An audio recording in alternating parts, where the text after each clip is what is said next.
Okay, let's go. We're gonna start off with the 0.2 alpha, which was released in February of 1993. Here it is. So the thing that I think kind of gets forgotten about the development of Doom is that it was made by like a half a dozen guys in the span of a year. And I mean, they were young too, like in their early mid-20s, which is nuts to think about because I mean, I'm 27 and these guys are younger than me. They made this whole fucking game that I've been playing for 3/4 of my life. But I'm going to talk about the development a little bit here before I start showing off the demo. But basically, when it first started in November of '92, it was supposed to be a much more slow-paced and methodical game than it ended up being. If you've ever read Tom Hall's Doom Bible, which is viewable on doomworld.com under the 5 years of Doom sidebar on the side there, he outlines all the maps, and it's the way it was supposed to work is you would travel in between this whole big military base. There'd be different buildings that would kind of be representative of the different levels that ended up in the final version. But it had a whole story. It had different characters, and as development went on, all the stuff that Tom Hall was coming up with was kind of getting thrown by the wayside, just because of technical limitations, or because no one else liked it. John Romero's design sensibility and Tom Hall's were kind of opposite each other. John wanted the more action-oriented stuff. Tom wanted the story stuff and wanted to be a little bit more lighthearted, where John Romero and Adrian Carmack wanted like super gore fest. So they ended up winning out, and by August of '92, Tom Hall was starting to feel real left out and ended up leaving id. And then what he ended up doing was starting Rise of the Triad with Apogee. And a lot of the ideas that were in that Doom Bible ended up in Rise of the Triad. Two of the characters, I think, had the exact same name. Rise of the Triad obviously had the character selecting. T. Barrett and Lorelei Chen were the two. So this early tech demo that I'm finally going to show off, I'm going to change screen here. You can kind of see with that gigantic heads-up display, a lot of the... Oh, holy shit. Well, big problem with the alphas is they crash constantly. I walked 2 steps and it crashed. So, fantastic. Off to a great start. Well, enjoy the standby screen again.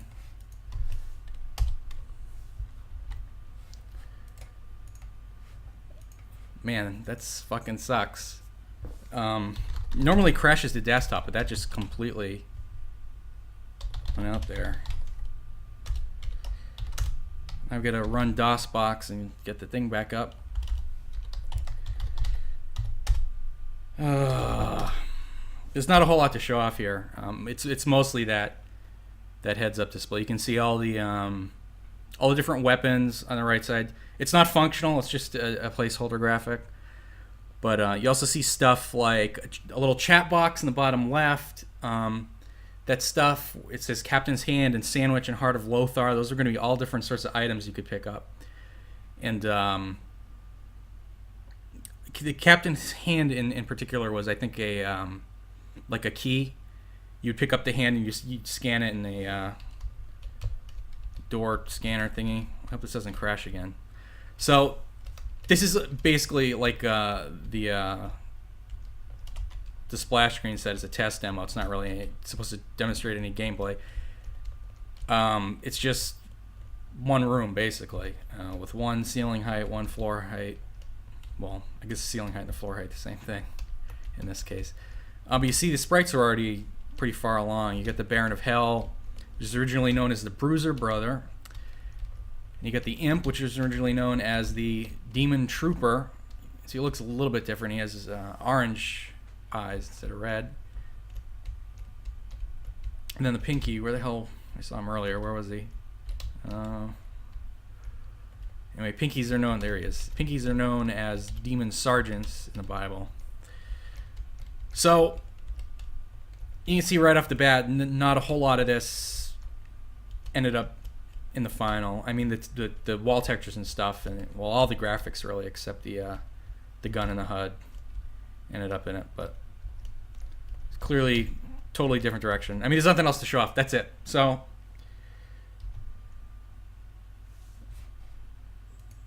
I will finally start up the actual game and we'll play that. Although I have like 5 more minutes of shit to talk about just before I even start. Oh boy.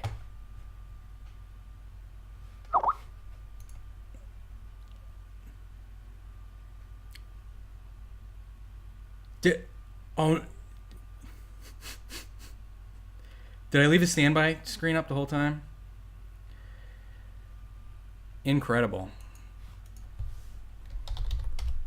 Well, in case I did, there's nothing to say. Sorry, guys. I'm new to this. Okay, so here you go. Okay, crashed again. Fantastic. You're not missing anything. It's one room. Baron's same. Imp's same. Another Baron.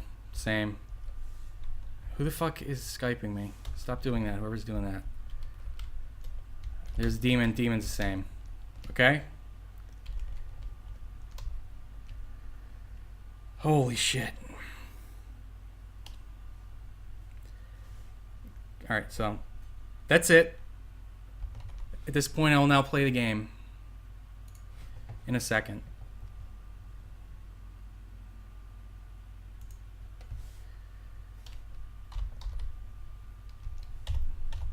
This isn't going too well.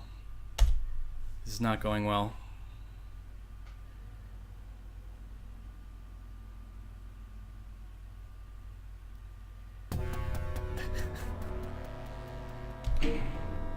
Okay.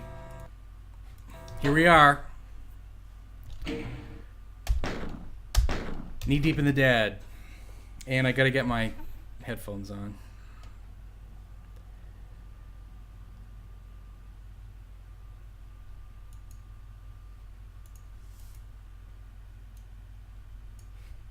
Oh, this is a disaster.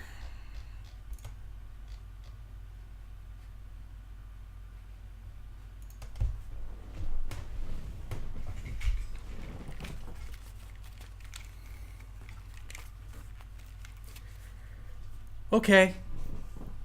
Can you still hear me? Nope, doesn't work.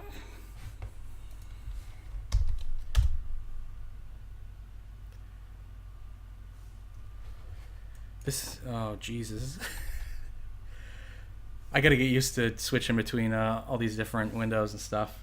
Okay. Can you see now? Jesus Christ. It'll be smoother from this point on, I swear.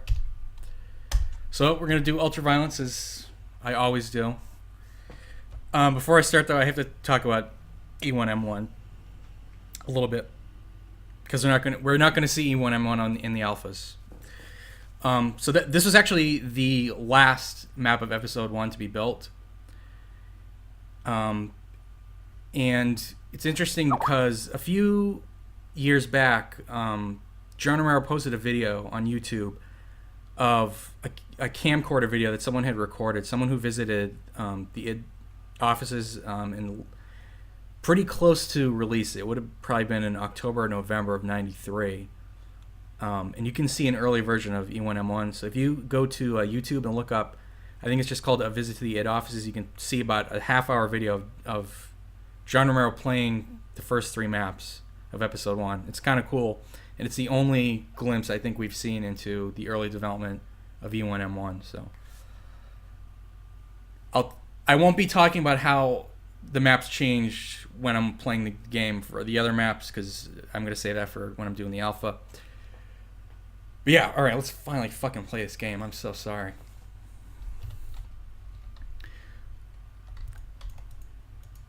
So first of all, this area over here was originally secret with the armor and stuff. The armor was just sitting on the floor right here, and this wall here would open up, and it was a secret. But it's not anymore. I remember these 4 shotgunners, and he used to kick my ass like right at the beginning of the game. To be young again. Oh my god, I've got like 60 people in here. Holy shit. Yeah, you know what? I'm sorry about the Skype. I'm gonna have to log out or something. Okay. I'll start up again once I actually get around to that, but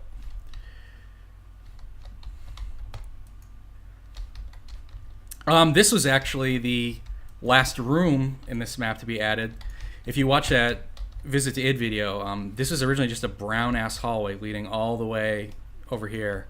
You didn't have this area with the computer and junk. Pretty much everything else is the same.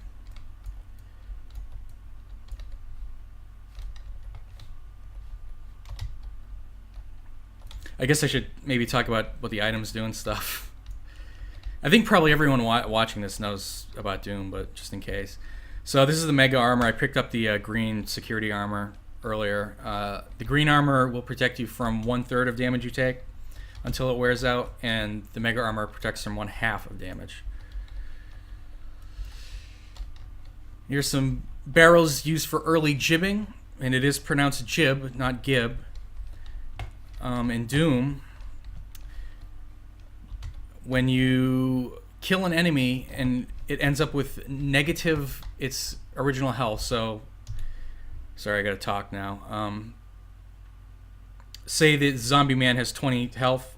If you give it enough damage that it ends up with negative 20 health, that'll jib it. Same thing with the shotgun guy, but it has 30. Imp has 50, I think, or maybe 60.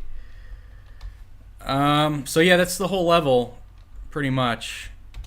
It's 2 secrets that open up at the end, though, and after you enter that last room, it opens up this one, which lowers that platforms that these imps were on earlier. And the second one is there's an elevator in there. If you cross this line def right here, it goes in from dark into light. It'll lower that. And this secret was actually added after the initial release. I think it may be in version 1.2 or maybe 1.4. So that wasn't there originally. There's one other thing I want to show off in E1M1. And it's this switch right here. This was added for Ultimate Doom version 1.666. And, well, it was added mainly for deathmatch, and what it does is it opens up this door right here that lets you out into the yard. And if you cross this line def right here and jump out into the yard, it opens up that in the computer room. And what that does is let you enter that courtyard from basically anywhere in the map. But you can't get back up. You can only get back up that one way.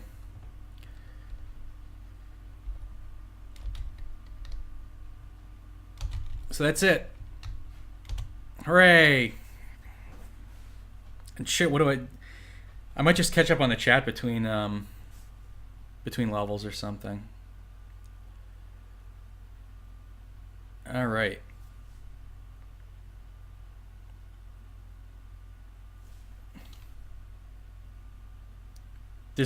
I'm sorry, there's no game audio. I don't want to turn it up too much because I can't hear myself talk. Yes, you can jib zombies with a plasma gun. You can use any. I mean, it's easy to do with the rocket launcher, but you can do it with any. Well, I guess you can't do it with the hit scan weapons, but any of the projectile weapons.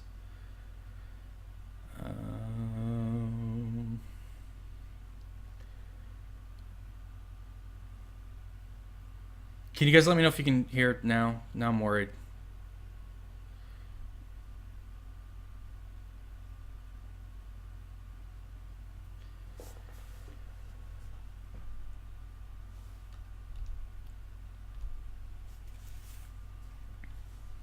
Oh, shit. Alright, well, I guess just let me know how the sound works. I'm sorry. It's been working fine. I don't know why it isn't working now.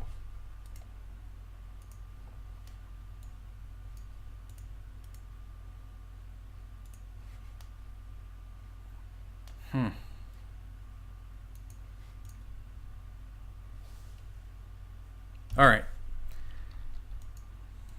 Sorry, it's gonna take me a while to work all the fucking bugs out.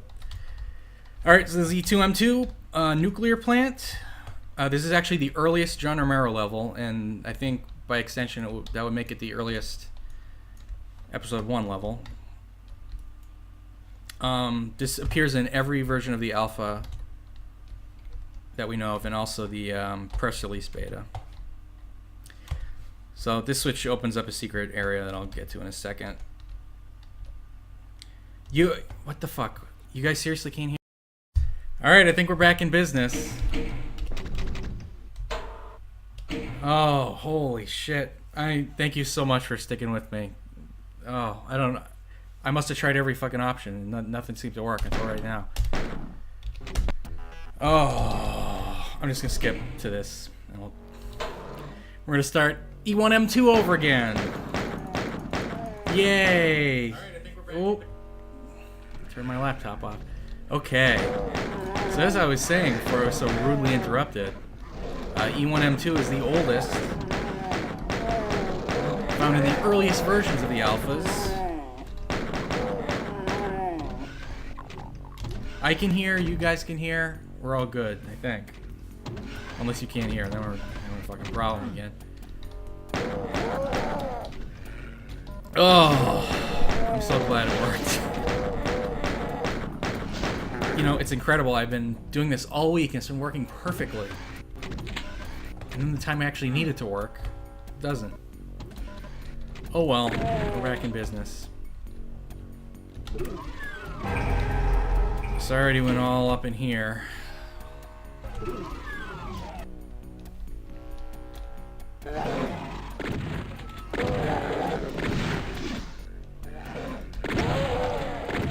I don't even know what to say now. Shit. Alright, so that switch I flipped inside that little structure there. Open this door so I can go outside and get the soul sphere. Now, back in the alphas, the soul sphere is actually an extra life. Until they got rid of the whole idea of having lives. And just had it bump up your health by 100 up to a 200% maximum. It's the only way to get your health above 100%. Unless you count the Megasphere, but that's Doom 2.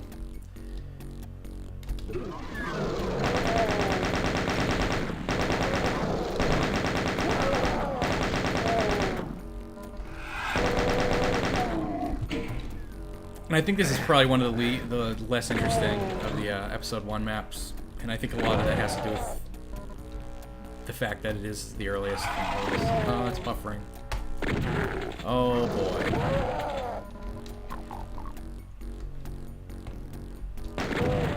You see in a lot of the early versions of the levels, they just have these giant sprawling maze type areas, and this is one of the few that actually made it into the final. But I think I don't mind this one so much because it has a nice atmosphere with the flashing light. Makes it real creepy. And I've been saying on the test streams that I think Doom is a scary game when it tries to be, and the only reason it isn't scary to me anymore is because I've been playing it for so long. But this definitely has kind of an ambient fear to it that I think a lot of people forget when they talk about Doom and how games like Painkiller or Serious Sam are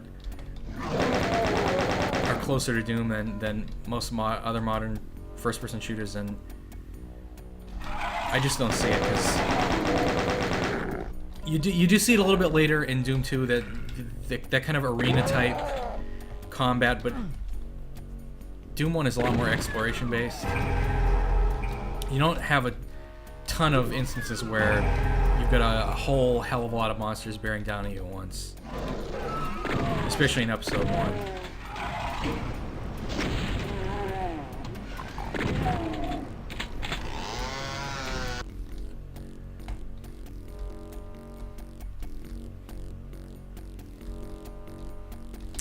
That secret, you actually have to shoot that wall. I don't know if anyone noticed. There's not a whole lot of times where you have to shoot walls and stuff to get stuff to trigger.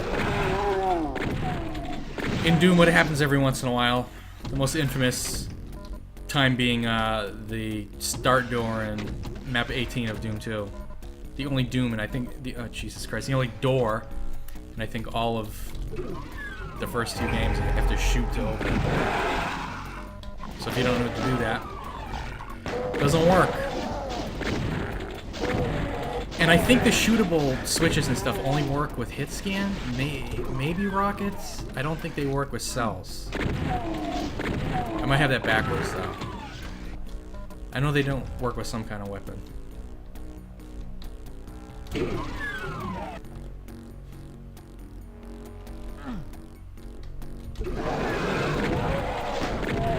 I'm debating whether I should go back and get all the items. I think you guys probably don't need to see 100% items.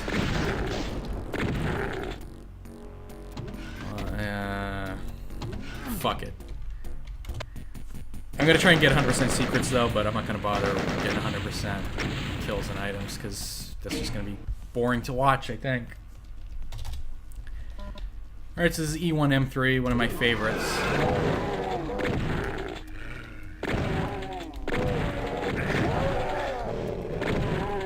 So it's the first map with demons and specters.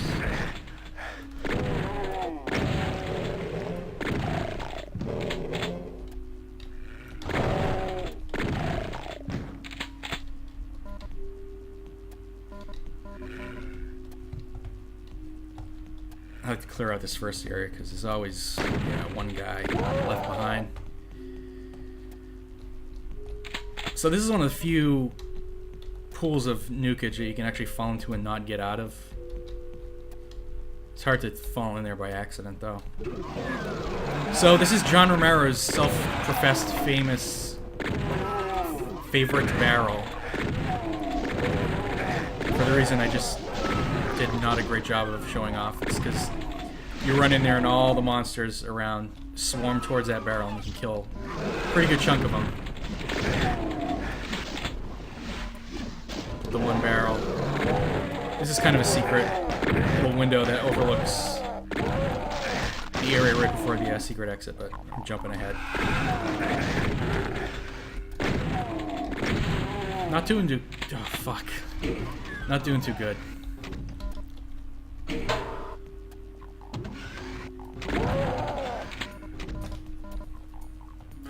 I'm so fucking flustered now after the fucking ordeal with the sound. Oh, only 5.5 hours to go. Yikes, I'm eating shit right now. I find that I don't play very well when I'm forced to talk. I can't concentrate on what I'm doing. Okay, so once you clear everything out of here, it's easiest to get the 2 secrets in here, which I'll show in a second. Get the barrels out of the way too, because you gotta run. So it was that switch right there, down there, that opened up this, which is kind of sort of a secret area. Oh, my fan is loud as fuck right now. This kind of thing is why I really like John Romero's maps, because he'll let you see something, but you don't know how to get to it. But it makes you, the fact that you can see it makes you want to find it. And stuff like this especially. He does a really good job of making windows and stuff that overlook other areas of the map and make you want to find out how to get there. And that's a big part of why I think Episode 1 is the best of the official maps. So this is the rocket launcher here. Not a whole lot of use for it in Episode 1 because it's all weaker enemies, but I'm sure I'll show it off at some point. This switch right here raises the bridge in that first nukage pool right at the start of the map that I was talking about. And that lets you go to the secret exit. But I'm not going to go there quite yet because I've got plenty of the level left to show off.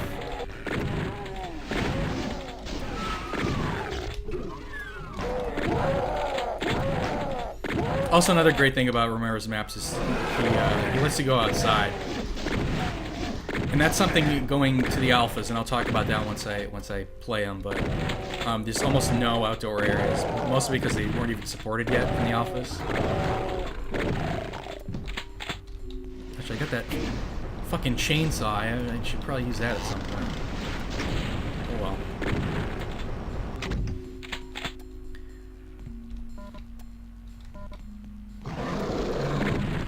I don't want to stand right next to that barrel.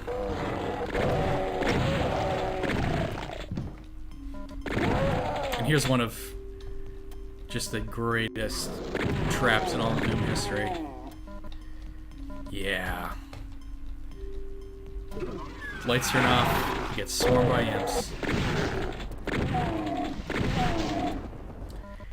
And it is pitch black in Z-Doom. I usually use GZ-Doom, which has a lot more light depth than the 256 color-based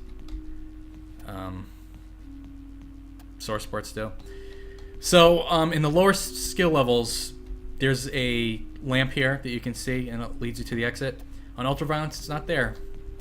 So you gotta fumble your way through the darkness to find it.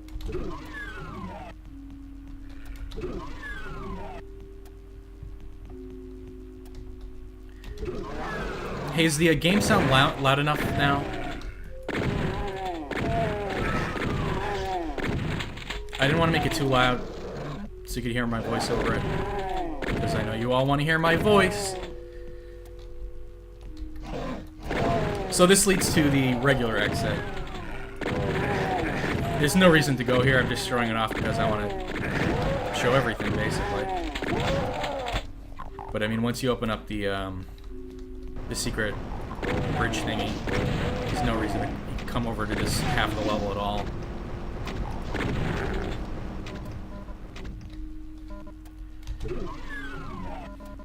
There's a switch. You don't want to hit that, though.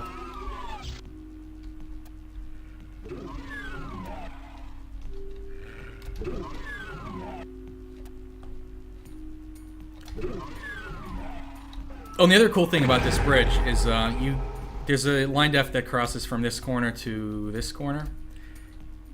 And if you fall in the nukage, you'll actually... That's the only way you can get that door open, is to cross that line def. But if you fall in the nukage, that'll open, and you're like, how do I open that? And that's another example of kind of leading the player, dangling a carrot in front of them, that I love about the episode 1 maps. Oops. Trap. Alright, awesome. Glad that sound works. Or sounds good. So, oh shit, I missed the secret. Where was it? Oh, I know. Okay, so that's one secret there. That overlooks that donut area from before. The one I forgot is back here. There's two ways to get in this one. Crossing that line def right there will open it up. Or you can just open up the wall. And this leads up to, I think, the first blur sphere of the game. Partial invisibility. I actually like this area in the PlayStation port better because it's outdoor. That one room with the stairs. Is in a sniping position. Kind of pointless because they can't even shoot you unless you're standing right at the window. Alright, so that's E1M3. Like I said, one of my more favoriter of the episode 1 maps. I get everything. Yes. Alright. I'm well on my way to finishing this. E1M9 military base. Pretty interesting map. Again, this is one of the later ones. fact, I'm not sure when this was added. This might have actually been added after E1M1. Because you don't find it in any of the alphas or anything. But it's like semi-symmetrical. And I think it's the first time in the game that you're introduced to multiple locked doors at once. Rather than, oh, here's the red door, now go find the red key. Then after you go through the red door, oh, now there's a blue door. In this one you have all three colors set in front of you at once. In fact, there's an actual pretty straightforward route through this map that I figured out in the 20 years I've been playing. Let's see if I can't remember it. I'm under a lot of pressure right now, so...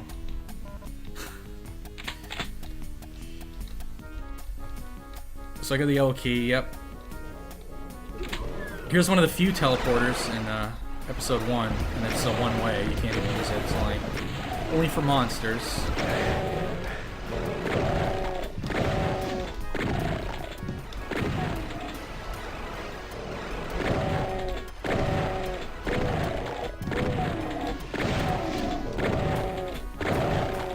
Man, I remember when I used to think this trap was hard.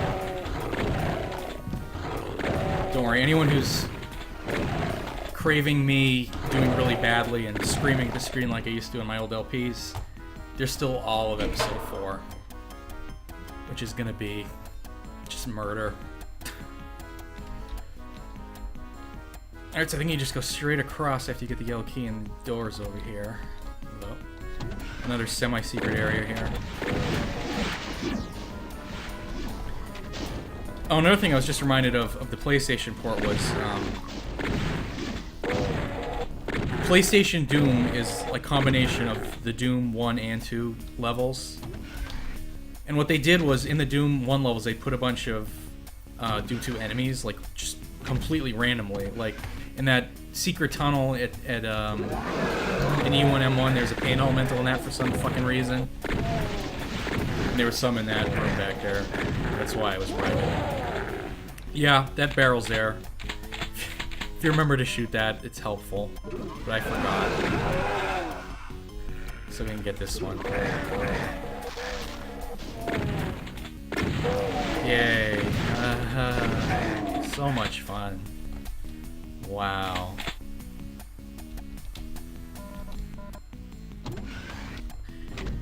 Yeah, and then if you just stand in the corner of one of these rooms, there's a lift in there, and you just sink into the floor, and... Well, I did that in the dumbest way I could have possibly done it, but... And there's a whole lot of armor and health bonuses in this map, too. There's another fucking barrel, but for some reason, Zedum doesn't want to target the barrels. So it's a pain in the ass to shoot them. I think that's a Zedum thing. Sucks. Alright, so grabbing, or was that a switch or a key? I don't know. It fucking happened 2 seconds ago. I can't remember what happened, but whatever I just did, it released all those demons up there. Oh, it's a switch, because that's where the key is. And again, I'm using a rocket launcher when I should be using a chainsaw. So here's a chainsaw. Oh, I should talk about demon behavior too. They'll run away from you. The way their pathfinding works is really weird. They always run zigzag towards you and will run away from you under many circumstances. So they're kind of weird. Chainsaw works especially well against demons, and also it works pretty well against cacodemons. The only problem with using them against cacodemons is you run the risk of getting torched up close. Specters are invisible demons, or partially invisible. It's the same effect you get when you pick up a blur sphere, or a partial invisibility. Not invincibility. That's not in episode 1. Here's another secret area. The way you're supposed to do this, you got these columns all littered around the floor here, and you just run counterclockwise. Whoops. Whoops. Don't do it like that.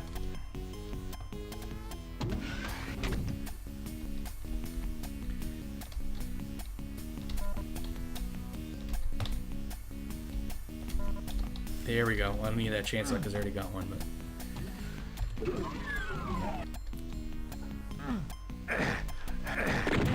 So, I mean, this is a pretty short map, and although it's symmetrical, kind of, it's for an interesting reason. Normally, I don't like perfectly symmetrical maps, and that's something that's a trap I fall into a lot when I'm making my own WODs. I mean, aesthetically, symmetrical structures look nice, but I mean, they don't play that great. They're boring. But I think it works in this map because of the whole locked door thing. So, not too bad a map. Again, I'm missing a bunch of items, so who gives a fuck. Then we go to command control, which is the only Tom Hall level left over in episode 1. John Romero finished it, but the bulk of it was done by Tom Hall. It's actually one of the better Tom Hall maps, I think. It's super non-linear. This is one of the more non-linear maps in Doom 1.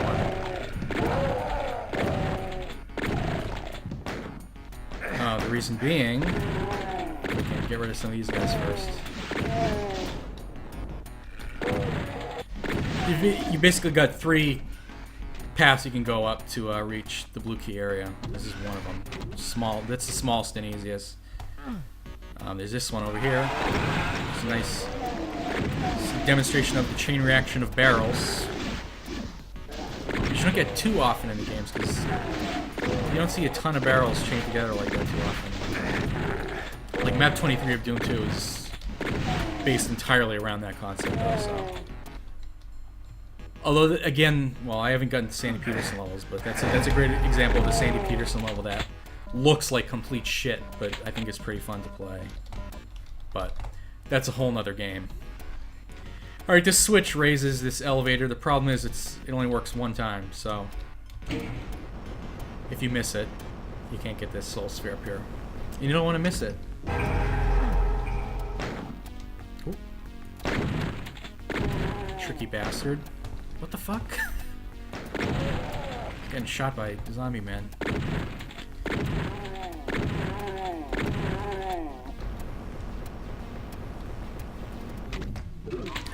Another trap area that just opened up behind me. I feel like I'm going too fast through these, but this is how fast I normally play, so.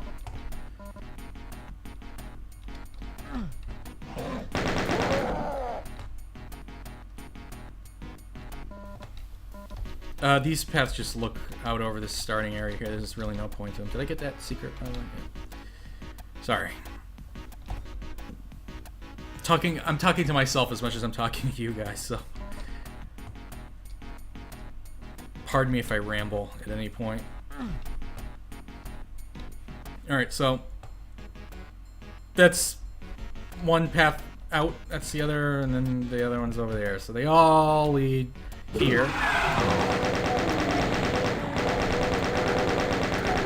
Which is where the blue key is. And, well, I'm glad that happened, because now I can show you what happens. You can't open these doors. But what? I already grabbed the blue key. Can't open the doors. Well, if you already grabbed the blue key, there's no way you would know to step in this little square of light to get the doors to open again. It's magic. And again, you're presented with 2 different pathways. I'll go this way first, just to... This is the wrong way, but... Just to show off. Fun fact about this room. This big bank of computers in the middle here. It's gonna lower in a second.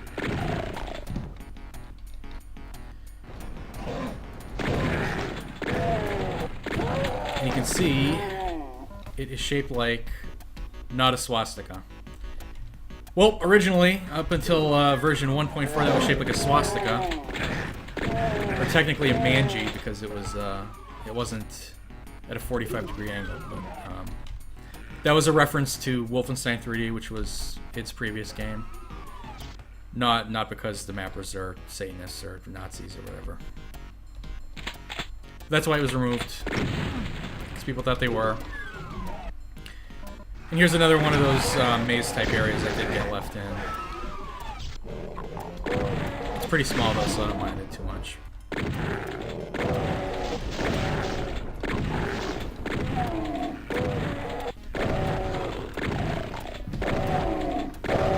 And again, this is another area in the PlayStation version that was just infested with pain elementals. I don't know why specifically it was pain elementals everywhere, but they were everywhere.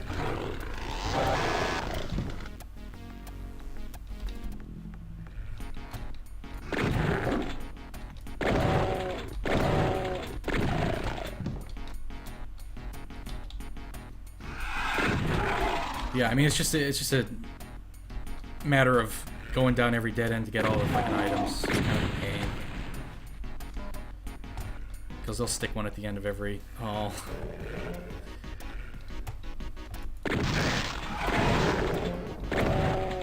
Again, I'm going all the wrong way first.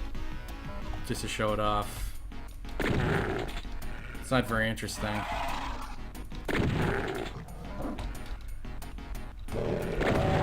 Oh, and I forgot to actually show off the fucking thing I wanted to. That other room. Beyond the swastika room.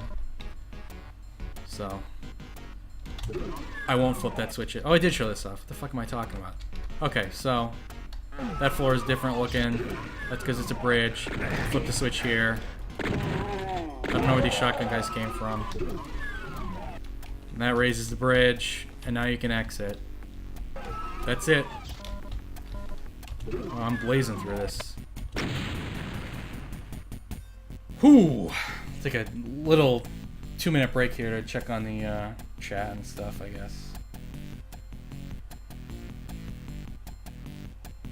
Oh wow, that's a lot of fucking chat.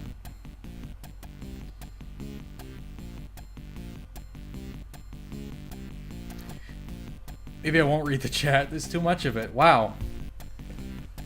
I love you guys. I hope I don't die in the first 3 episodes. That would be embarrassing.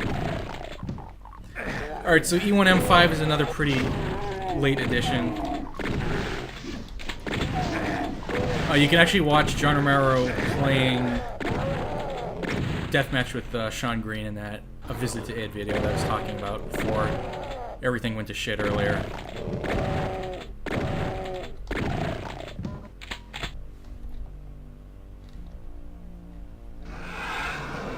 This is another one of my favorite episode 1 moves. Here, you gotta blow up those barrels first. This leads out into a big pool of nukage. What do I do? Well, apparently you just walk out onto this platform here. You don't even need to flip a switch. And that raises a bridge. Okay.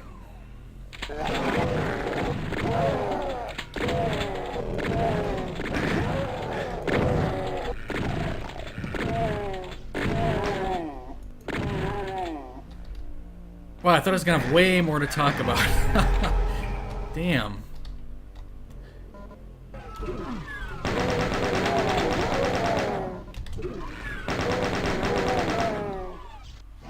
Thing about episode 1 though is combat-wise it's just really kind of boring because it's all the same 4 enemies. In fact, the shotgun guys are added at pretty much the last minute. They're not even in the press release beta. And they're just a palette swap of the former human, the zombie man. So it's not really surprising. Well, not quite a palette swap. I mean, their hair got removed. Okay, so there's another secret area. This contains the only teleport in all of episode 1 except for the very, very end. I'm not going to use it because it just goes back to the start. This will open up back to that outdoor area. And one of the bitchingliest hard traps in all of episode 1 is right here. You come down to this area, and 2 big giant claws full monsters open on either side. And if you don't know they're there, you can really tear you a new one.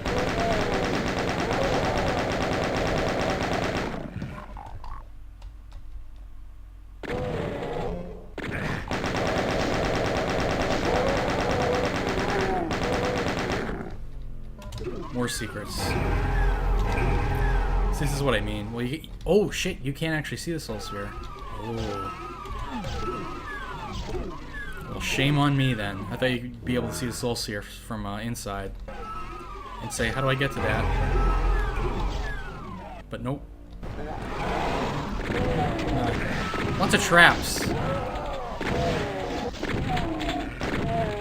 Alright, so flipping this switch opens a door back in that outdoor area I was in earlier. I didn't mean to do that. If you walk onto the platform here, it'll lower those two columns, and then when you walk off... Actually, when you walk onto the columns themselves, they raise again. So that lets you grab junk up here. I think there's a box of bullets up there, but I don't really need that. It's not going to bother.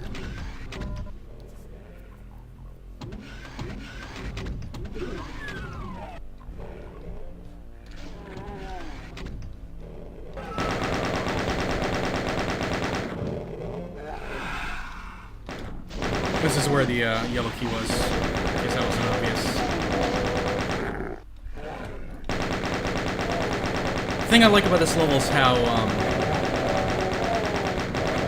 every path you take ends up kind of returning to that central area. This will loop back around too.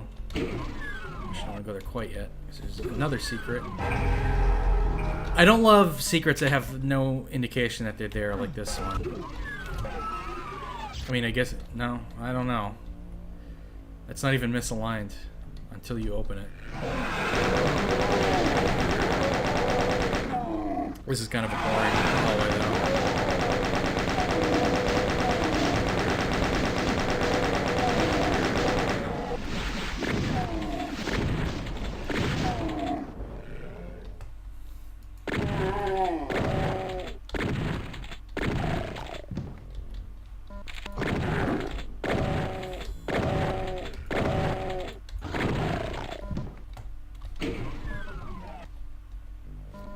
Here is another of the darker and scarier parts. I mean, it gets real dark here. That light barely stays on enough for you to see where you're going.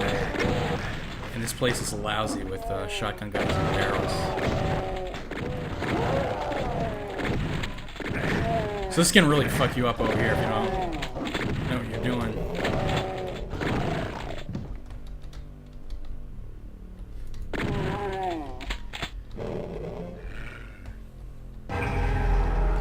But fortunately there's a light amp. So now I can see. Hooray! Kind of a weird couple of secrets in this room. For some reason this wall lowers or raises. I don't know why. And then this just leads back to that teleporter room. But the door itself is triggered as a secret, so you have to come through here if you want all secrets, even though you can get through the other way. It's kind of weird. And also you need the blue key to open it, which you always have if you come through this way. So I don't know what the deal with that is. I don't like it.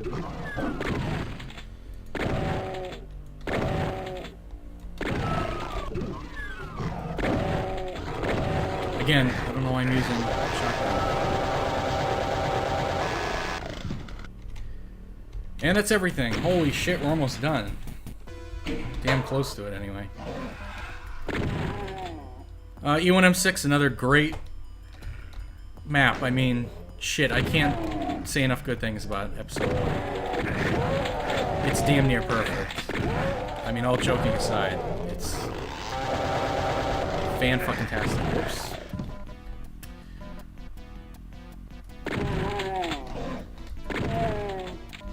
Another dickish trap in here. In fact, I'm gonna... just in case, I'll save. It's not a bad idea to keep these barrels unexploded, too. Oh, shit. Because... one second. Grab that red key. Matches come out of everywhere. Notice this wall right here that I came through is is closed. That's because it's on a 30-second timer just opened, actually. But that'll close for 30 seconds and then open again automatically. And if you're coming through here, you don't know about that trap, and you grab that red key, you can't get out until that 30 seconds is up. So you're trapped.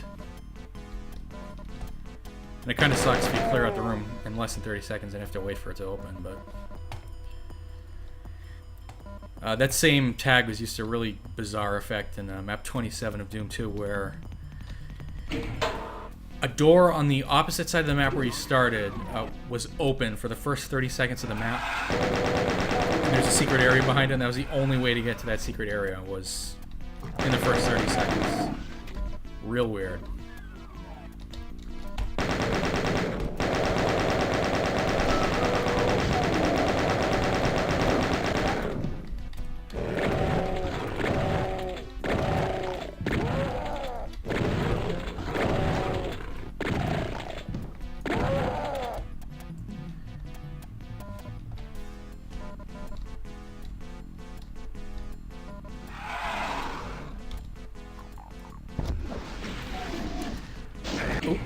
Sorry about the sky, by the way. I hate having stretched skies on, but that results in it tiling and it looks almost worse. That's a Z-Doom thing. It's another reason why I use GZ Doom. It's because it'll just fog out the top of the sky instead of repeating it or stretching it. Although the one good thing about Z-Doom is it keeps the kind of blurry looking specters. They have that weird shimmery effect. In most OpenGL ports, they'll be replaced by just translucent pink demons, which looks like shit, relatively speaking. Anyway, and there's it. Oh, lots of barrels in there. Yep, this sure is a great commentary. I just shot 2 guys, I shot 2 more guys, I shot a 3rd guy, and a 4th. I'm a professional.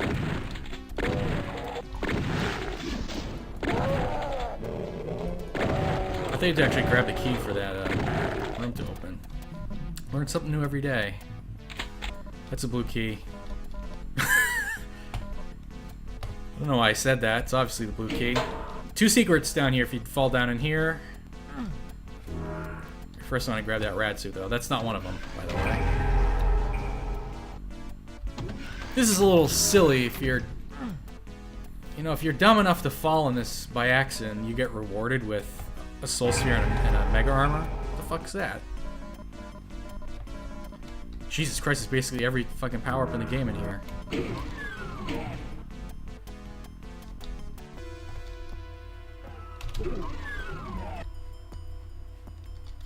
Okay, so yeah, I came over here from earlier.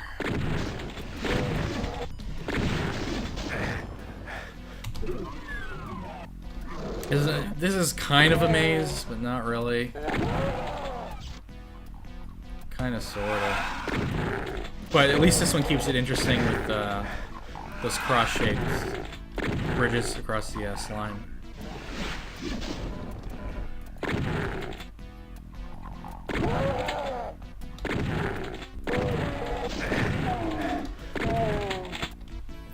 The problem with this, though, is that I always forget some items in here.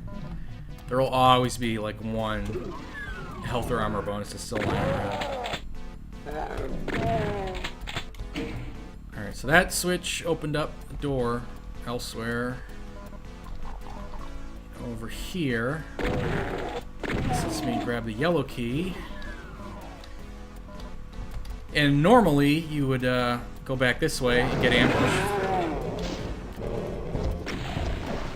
If you didn't know about the secret I'm about to show you.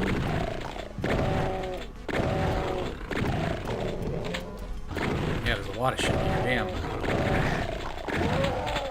But if you wanted to avoid that confrontation altogether, you can just open this wall here. And this one, and this leads right back to where you need to go anyway, so it's a nice shortcut.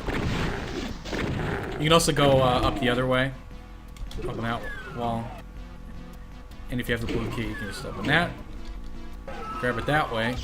Just avoid the maze altogether. It's up to you. So yeah, you can basically avoid that entire area if you want. Christ, I'm not sure exactly what it is that opens this over here. There's normally a door blocking this way. I think it's just grabbing the yellow key, but I'm not positive. And this secret allows you to really sequence break here. Once I grab this second soul sphere in the map, right up. This takes you to an area beyond the yellow door.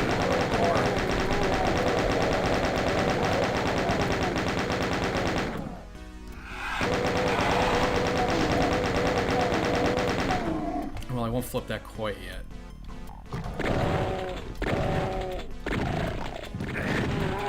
Because I want to show where this goes. This just leads back to that central hub room.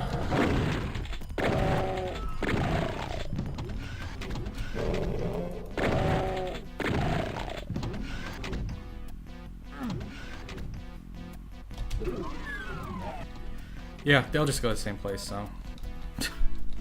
There's like 3 different entrances to the same place. I don't know why.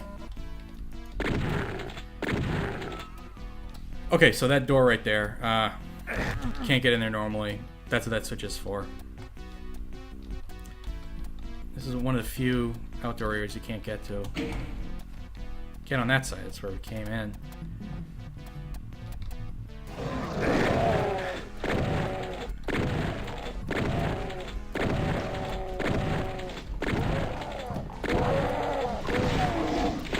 See, as you can see, the combat is not super interesting, especially in episode 1. I'd say in all of Doom 1, I think the enemies that get introduced in Doom 2 are a lot more interesting across the board. Especially in episode 1, it's just shoot and shit with a shotgun. You never need to switch away from the shotgun, really. There's always enough ammo, and there's nothing that's bigger than what you need it for. So, I mean, with the exception of the Barons at the end, but again, don't want to jump ahead. Oh my god, psychedelic eyeballs here. Holy shit. What the fuck? Whoa, did you guys see that? I don't know what happened there, he disappeared. All kinds of weird rendering errors I'm noticing in Z-Doom that I haven't seen in GZ-Doom in forever. There's a slime trail in E1M1 I didn't mention. Oh, shit. Shouldn't have flipped that switch quite yet, but that opens up a bunch of rooms that release a ton of monsters. This is probably the hardest part of that whole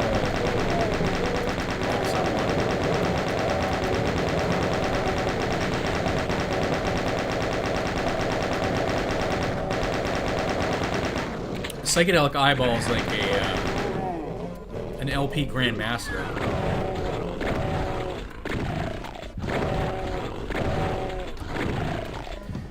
I don't know if you noticed what I was doing there, but if a demon pins you against the wall like that, you can just go forward and back, and he won't be able to bite you until...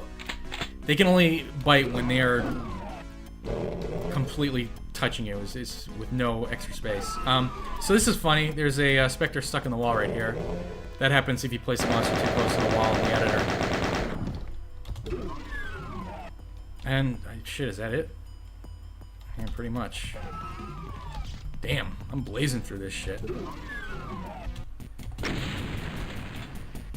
Computer station, the last normal level in episode 1. This is another pretty early one. You see it in both alpha versions.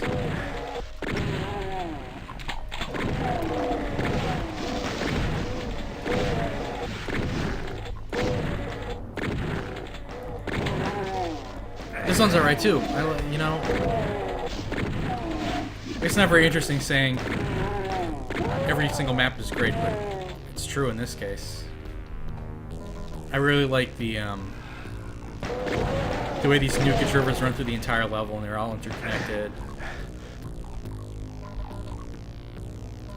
I prefer that sort of open style of map that I think John Romero does a really good job of making, as opposed to stuff with Tom Hall and to a lesser degree Sandy Peterson, where they kind of sequester off all the rooms. With John's levels, they're all fairly well interconnected. And like an area like this, you can see all the way to the exit on the far end of the yard here. Real cool. Really don't need to be saving, but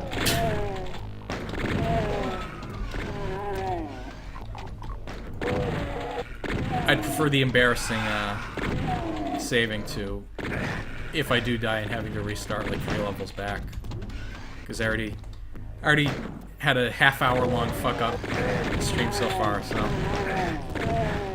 don't need another.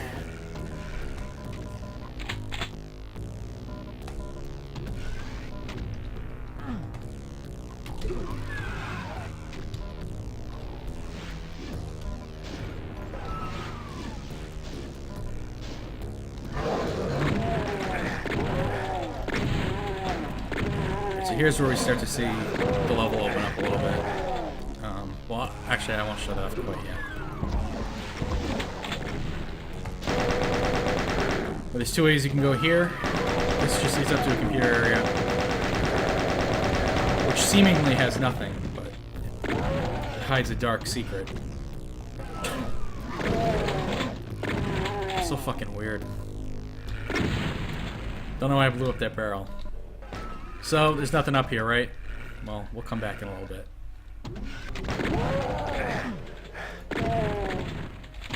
Where the fuck is the shotgun guy? Bastard. Don't want to do that yet either.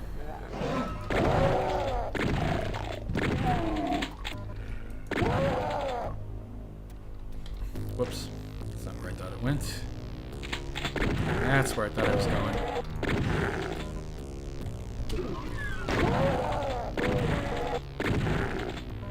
This is another one of the more atmospheric maps. I think there's a lot of enemies in it, but just the architecture and the nature of the dark, gloomy, kind of,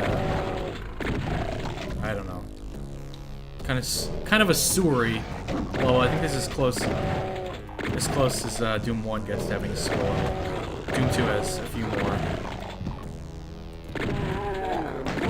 Because, you know, every FPS has to have a sewer level. It's a prerequisite.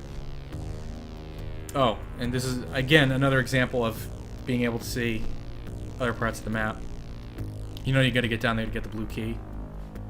It's also visible from this room down here. Yep. Oh, lots of monster closets in this map in particular. Because there's a lot of backtracking. When you return back through areas, there'll have been monster closets that open. Just to keep combat interesting, I guess. So I don't mind. I don't mind monster closets when they're opening not right in front of you.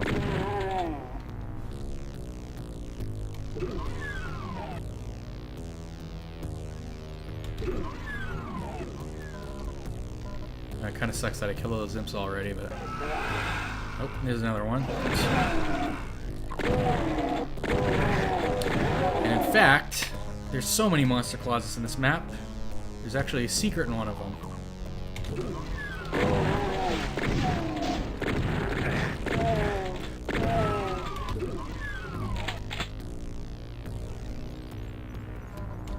Right here. This takes us to the outside. You can see earlier from a bunch of different windows. And later, for that matter. Just look at all these windows. I'm dying also. That's not good. That blur sphere is going to be real handy in a second. Because of these guys. And there's nothing over here, so I'm not really sure why you even have to go over there and all those shotgun guys are there. I don't know. It's kind of weird. But yeah, the blur sphere works really well against hit scan enemies. Because it knocks down their accuracy and they can't hit you. But the problem with it is enemies just shoot projectiles, fireballs and stuff. Their aim sucks too. But the problem is you can't strafe out of the way. Or rather, you can strafe out of the way, but because they're shooting in completely random directions, you end up strafing right into the fireballs a lot of the time, so. It's kind of a mixed bag. Which is good, I guess.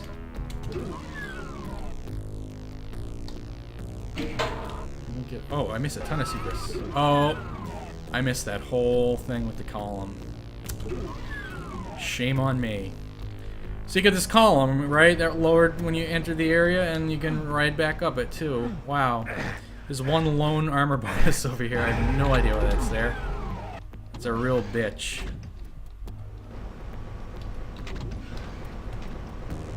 Right again, go off the... Oop, shit. Go off the other side.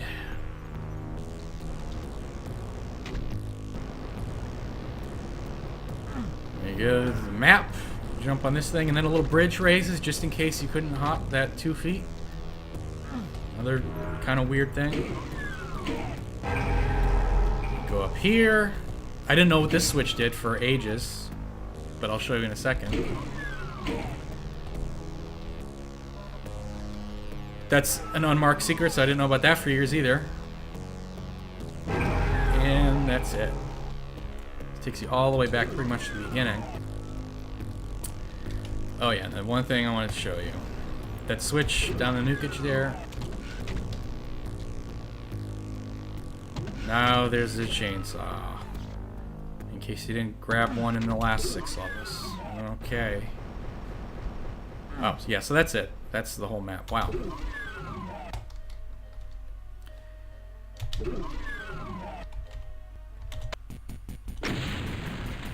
And now, wow, we're already at the final map of episode 1. E1M8 Phobos Anomaly. So here's another opportunity to chain reaction the barrels. And this room is actually totally different in the PlayStation version. There's a platform in the middle with a shit ton of zombie men and shotgun guys standing on it, facing away from you so they're not attacking you. There's one barrel that you can shoot, and it in the front, and it'll cause a chain reaction that goes all the way up some stairs. And there's a bunch of barrels in the middle of all those zombie mans. And if you shoot that barrel, all the zombie mans go flying around like fireworks. Meanwhile, this is fucking boring. It doesn't kill half the demons. So that's 1 point for the port. It had colored lights too. So. Actually. Ooh. See how they're running away instead of running towards you and then running towards you in a zigzag? There you go. Saved about 3 shells there. Not too shabby. I think there's a soul sphere in every single map in episode 1 except for E1M1. And there's 2 in E1M6, so. Cool.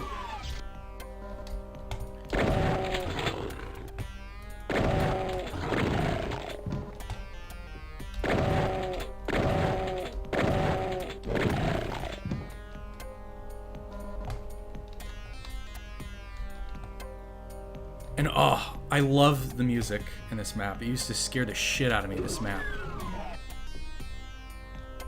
And I made sure I got the OPL sound chip going so it sounds like it did back in '93. Terrifying. Probably can't even hear it, but trust me, it's awesome. Alright, so I'm sure most of you know what's here, but if you don't, shit. Oops. There goes that surprise. I was waiting. See, there's a bunch of specters in this arena, and you probably want to kill them all before the parents come out. Once you step off that elevator, that opens up those 2 sarcophagi with the barons in them. But if you got the rocket launcher, they're pretty easy.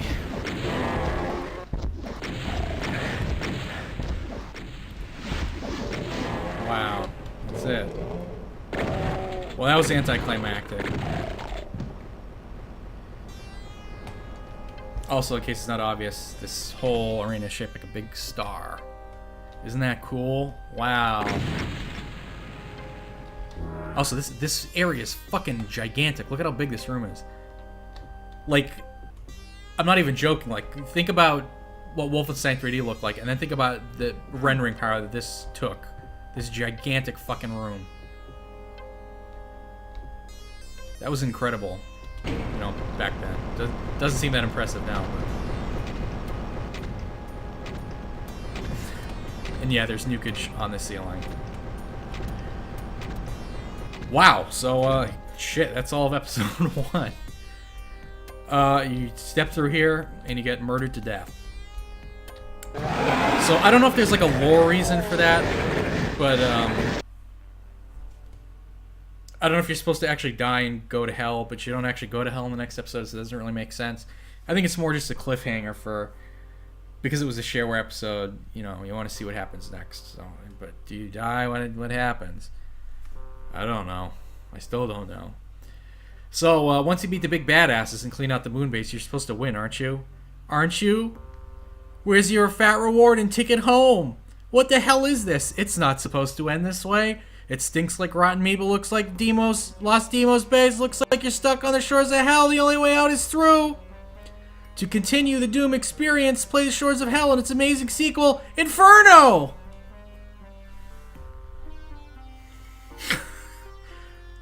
Well, that's it. See you later, guys. No. I need a break, I think, already.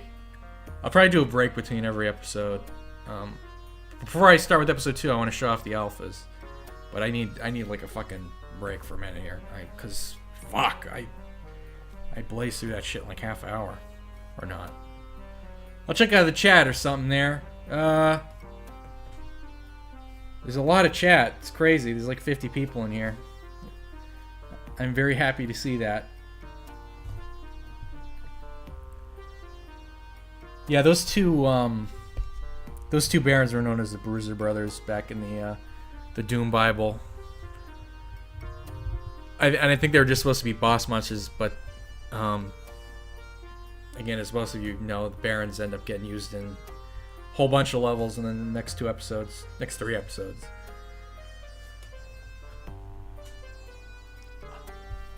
So I didn't register my shareware version, so that's the end of the LP. So I'm gonna cut the stream for a minute here just to make it so it's not all one long ass video on my PC because it's being recorded. So yeah, give me like 5 minutes to calm down here, then I'll go into the alphas.